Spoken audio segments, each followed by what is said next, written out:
Good day, beautiful personalities. This is your girl, Madamian, and I welcome you once again to another episode of my podcast, Ray of Hope with Madamian.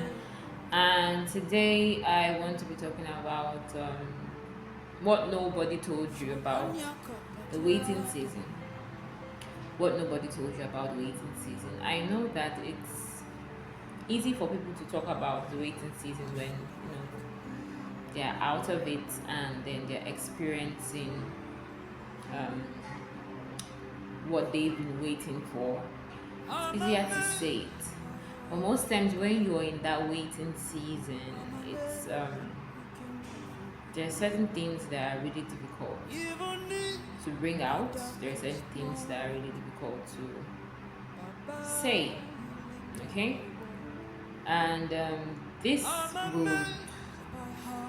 will be me saying certain things that has to do with the waiting season and how you can encourage yourself. So it's going to be a bit of a practical work that has helped me, and I believe by God's grace it will help you. So um, whatever you're waiting for, when it comes to do with building capacity, whatever relationship, believing God for a life partner, believing God for some certain breakthroughs, maybe at work, your life, and purpose, whatever that season of waiting is for you, or what you intend to get after that season of waiting. There are different phases we get to go through when we are in the season of waiting, and sometimes those phases are difficult. Okay, so people see you come out looking good, smiling, attending to your daily duties, and everybody thinks it's okay. But most times when you go back to your place of your house or wherever after the day's job, you find out that somehow the reason for that weight begins to occupy your thoughts, and if you're not careful you begin to seek and sink deep in, and then you begin to ask yourself questions. Oh, am I not waiting enough? Is there something I'm doing that I shouldn't be doing? Is there something that I should be doing that I'm not doing? And sometimes that way becomes overwhelming, that you just want the waiting season to end that day. If it's in the night and you're thinking about, you just want it to end, all your expectations should just come to life, and you should just receive that's what you've been waiting for.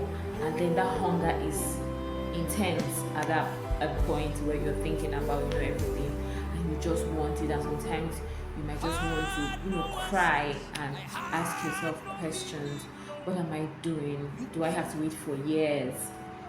And then God help you that you're listening to people who have passed that waiting season, and then they're sharing their stories, and then some persons are like saying, oh, I waited for 7 years, I waited for 10 years, I waited for 20 years, and you're like, really? I don't know what year I'm in now. Is it the first year or the second year? God, please. And then you start having the feeling of, if I'm already feeling like this in whatever year I'm in now, how am I going to feel if God decides to extend it to give me more years? Am I not going to die even before I get my breakthrough, my testimony? But here's what I have to say to you. Those days will come. If you're in the waiting season, you're believing God for something that only God can do, those days will come where you feel stranded, where you feel you're not moving forward, you're not getting any results. You're just waiting. And the seasons will come where you feel like, am I waiting rightly? Am I doing the right things even while I'm waiting? Or there's something I'm not just, getting straight in this waiting season. But I want to let you know that whatever you do in that season, never let go of God. Never let go of God, because if you do, that's when you miss the whole reason for waiting.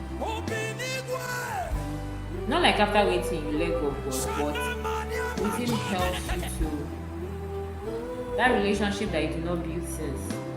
It helps you to build that relationship, and you now become attached to that relationship you're building. So even when God gives you that which you're seeking for, you still don't let go of the relationship because you know what that relationship had done for you in that waiting season. So when you're waiting, do not let go of God. Secondly, why you wait? While you wait, always ask God for the patience and peace that you need to wait. Because most times, what happens to most of us waiting is that we become impatient, we can't wait anymore, we just want it sharp, sharp. And it now seems like we're not at peace where we are. We just need that, miracle to make us feel good, feel happy. So we have to constantly pray that God will give you the patience that you need and the peace that you need while waiting.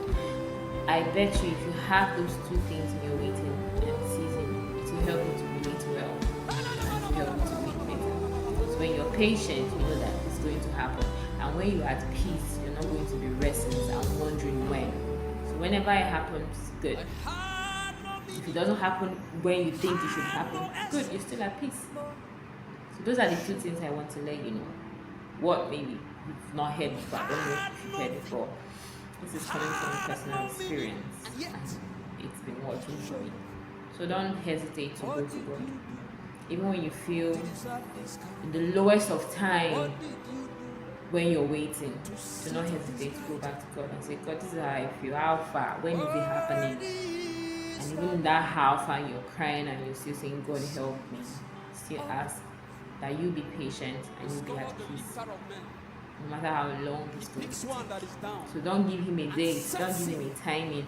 Oh God, hopefully by the end of this year, hopefully by the end of next year, just tell him, Lord, let your will be done, and even as your will is going to be done, give me the patience, give me the grace and the strength and the peace that I need to wait well.